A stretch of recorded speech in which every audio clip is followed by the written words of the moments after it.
ഈ വർഷം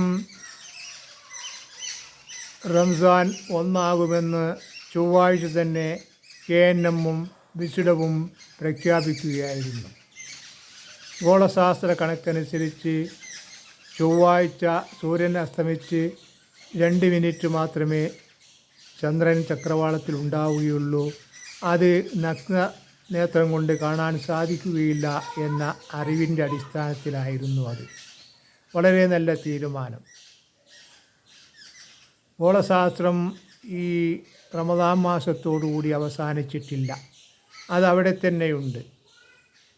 ഇപ്പോൾ എന്നായിരിക്കും ഈദുൽ ഫിത്തർ എന്ന കണക്കും ഈ ഗോളശാസ്ത്രമനുസരിച്ച് പരിശോധിക്കാവുന്നതാണ്.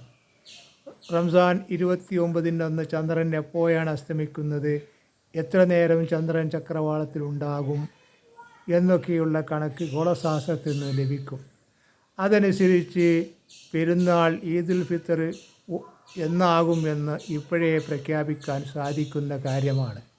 ഇനി അത് നീട്ടിക്കൊണ്ടുപോയി 2 ദിവസം മുമ്പ് 1 ദിവസം മുമ്പ് പ്രഖ്യാപിക്കുന്നതിൽ വലിയ വിപ്ലവമില്ല.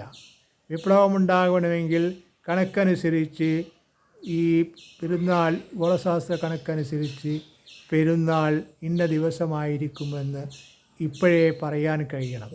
എങ്കിലേ വിദേശത്തുള്ളവർക്കും ഗവൺമെൻറ്റിന് ലീവ് അനുവദിക്കുവാനും പെരുന്നാൾ അവധിക്ക് നാട്ടിൽ വരുന്നവർക്കുമൊക്കെ നേരത്തെ അതിന് സൗകര്യപ്പെടുകയുള്ളൂ.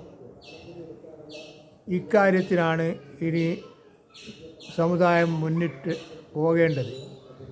റമദാൻ 29 പതിവ് പോലെ തങ്ങന്മാരും മുസ്ലിയാക്കന്മാരും മൗലവിമാരും ചാനലുകാരുമെല്ലാം കടപ്പുറത്തേക്ക് പോകുന്ന ആ ആഭാസത്തിന് ഇനി ഒരിക്കലും ഇടം നൽകരുത്.